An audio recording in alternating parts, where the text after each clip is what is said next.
조갑제TV 시청자 여러분 안녕하십니까. 저는 조갑제닷컴의 조세별입니다. 2024년 4월 16일 오후 4시를 가리키고 있습니다. 최근에 있었던 SBS 방송의 이준석 개혁신당 대표와의 인터뷰 내용을 좀 소개해 드리려고 합니다. 총 24분 분량인데 아주 다양한 주제를 다루고 있습니다.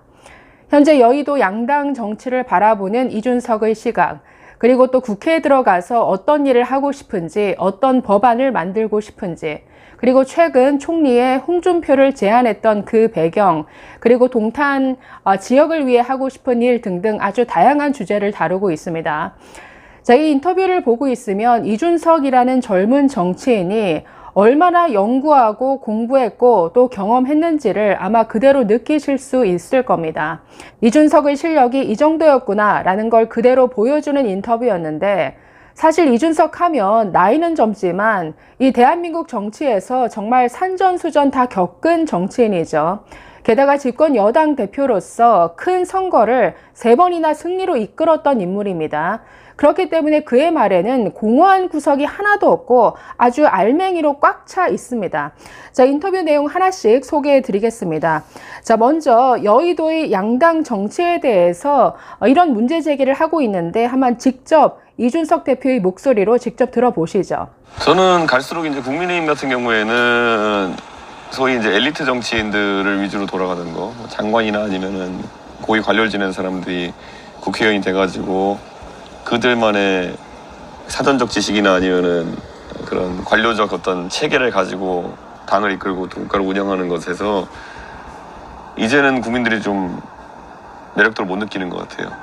네, 그래서 고관대작을 지내신 분들도 막 권력에 줄 서고 주체적인 정치를 못하고 이러다 보니까 당대표도 젊은 사람이 파격적으로 올라가고, 네. 그 답답함 속에서 또 검사가 이제 수사의 업적을 바탕으로 해가지고 대통령이 되고, 네. 뭐 이런 좀 비정상적인 정치가 이루어졌다는 보거든요. 네. 저는 제가 당대표 된 것도 그것이 저에겐 영광이지만은 정상적인 당의 체계에서는 쉽지 않은 일이라고 보거든요. 네. 그리고 마찬가지 진보 같은 경우에도 결국엔 유효기간이 다한 얘기들을 계속 하고 있는 거죠.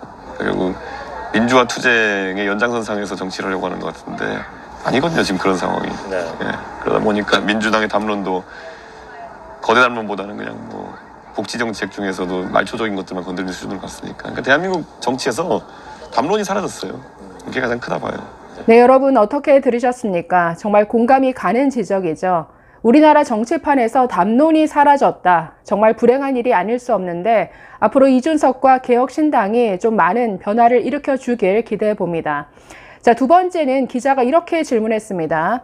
국회의원 이준석의 1호 법안이 뭐가 될 것이냐 이렇게 질문했더니 동탄 아이들을 언급하면서 아이들의 꿈을 위해서 교육의 사다리를 지키고 싶다.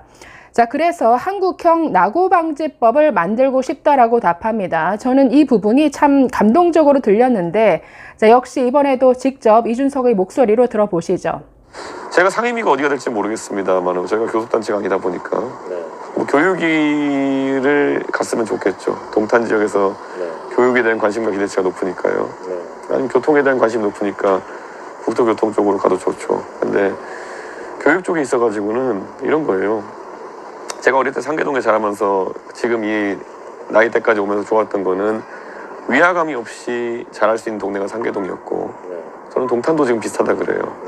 동탄은 다 아파트촌이기 때문에 아주 균질한 사람들의 삶이 있고, 그럼 이 안에서 아이들이 저처럼 그 당시에 지하철 종점이었던 상계동에서 자라가지고 당대표도 되고 국회의원 될 수 있구나라는 꿈을, 그러니까 사실 저희 윗세대에서 보면 뭐 개천용이 흔하지만은 저희 세대는 또 어찌 보면 경제 개발이 고착화된 세대이기 때문에 사실 지금 상계동에서 자라던 아이들은 또 그 꿈을 상실하는 애들도 있거든요. 나중에 뭐 아주 고관대작은 뭐 8학군에 있는 애들이 되는 거지 우리가 아니야 이렇게 생각하는 애들도 있거든요. 마찬가지로 동탄에서도 아이들이 그렇게 내 꿈을 평가절하하거나 아니면 자신의 꿈을 일부러 낮게 잡는 아이들이 없었으면 좋겠다. 그래서 교육의 사다리를 지키고 싶어서 여러 가지 법안을 만들고 싶거든요. 그래서 가장 먼저 하고 싶은 건 한국형 낙오방지법이에요. 미국에서 보면은 여러 개의 낙오방지법이 있어요. 그러니까 공교육의 성과가 학교별로 아니면 지역별로 미진한 곳이 있을 경우에 거기에 대대적으로 재정과 우수 교원을 투입해가지고 그 지역에는 특별히 더 교육에 투자하는 그런 법이거든요. 저는 한국형 낙오반지법, 미국에서 NCL 입법이라고 보통 하는데 그런 것들을 입법해가지고 지금 대한민국은 지난 한 10년 가까이 2016년 정도 마지막일 텐데 일제 성취도평가 같은 걸 안 봐요. 최근 들어서 이제 일부 보기 시작했거든요.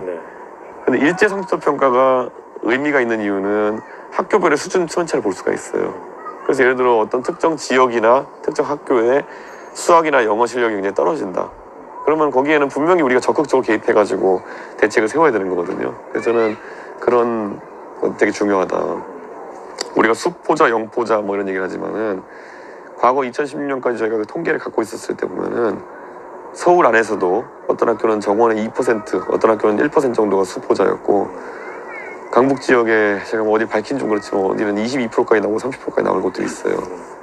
그 편차를 해소하는 게 제 목표입니다. 네, 여러분 어떻게 들으셨습니까? 저는 어린 시절 상계동과 지금의 동탄, 그리고 이 동탄의 아이들의 꿈, 이걸 이렇게 엮어서 교육 법안으로 만들어낸다는 게 참 대단하다라는 생각이 들었습니다. 그래서 지금 이 낙오방지법이라는 이 법 하나에도 굉장히 많은 공부와 연구 그리고 관련 지식들이 다 들어가 있다는 것을 알 수가 있죠. 자, 이왕 동탄이 나온 김에 마지막 부분 발언이긴 한데 이 동탄에 대한 이준석의 참 애정 어린 발언도 한번 같이 들어보시죠. 제가 지난 대선과 지선을 치를 때는 세대 포인화에 대한 용어를 이렇게 얘기했는데요. 동탄 지역에는 또 고연령층이 많이 거주하지 않으시고 그래서 제가 전혀 그런 선거 결과를 예상하지도 않았고 이번에는 제가 느꼈던 게 유권자는 아니지만은 아이들이 굉장히 저를 많이 좋아해 줬어요. 네, 그래서 아이들이 부모에게 굉장히 많은 영향을 끼친 것 같은데 아이들이 환호해 준 만큼 아이들 나중에 잘 되길 바라는 마음에서 동탄 발전시키고 그래서 그 우리 유모차 부대와 우리 엄마 아빠들의 마음에 보답하겠습니다. 사실 이런 지역구가 없어요.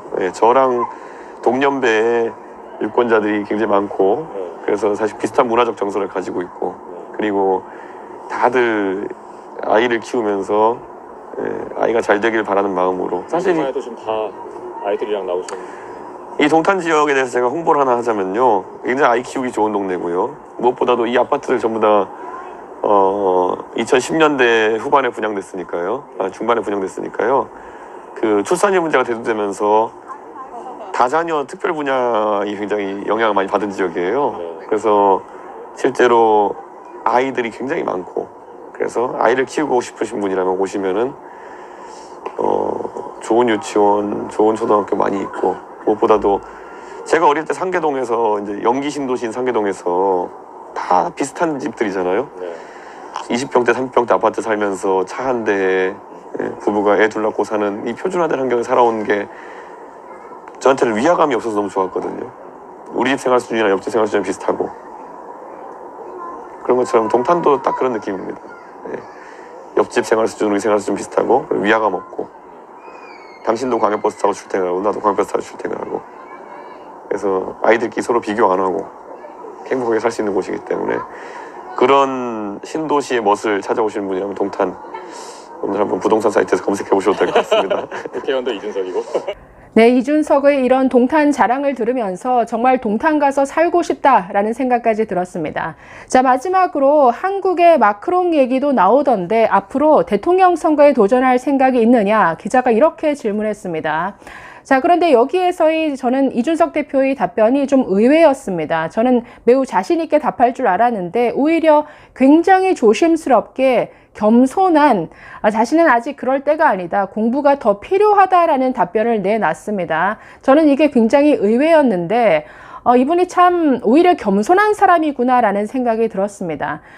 자신을 잘 아는 사람이 사실은 겸손하죠. 오히려 자존감이 떨어지고 자신에 대한 주제 파악이 안 되어 있는 사람이 사실 교만한 법인데 그런 면에서 참 싸가지 없다라고 많이 비판을 받는 이준석 대표 저는 오히려 겸손한 사람이다라는 생각이 들었는데 네, 한번 이준석 대표의 생각 들어보시죠.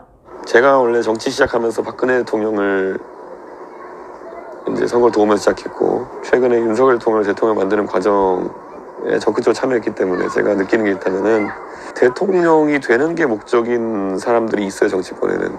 그럼 그 과정에서 경쟁자가 될 만한 사람을 적극적으로 해하고 이렇게 하는 사람도 있어요. 근데 그 정치가 너무 오래 이어져 왔어요. 네.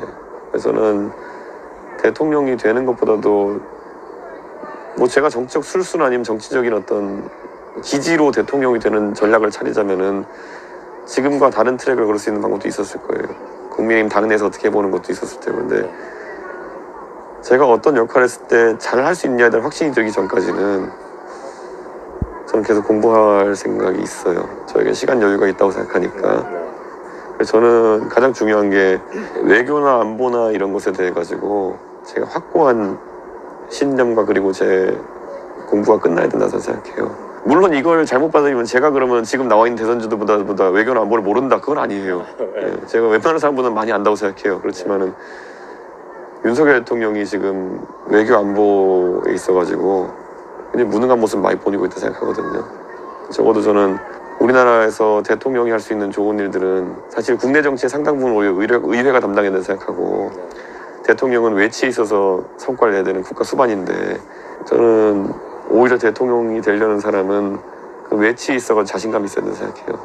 저는 지금 대한민국인은 누구보다도 잘할 수 있다는 자신은 있지만은 적어도 제가 공부 더 해서 국제적으로 외국의 지도자들 마주쳤을 때 그들과 얘기해서 제가 대한민국의 국익을 위해서 좋은 성과 낼 때까지 공부해야 된다 생각해요.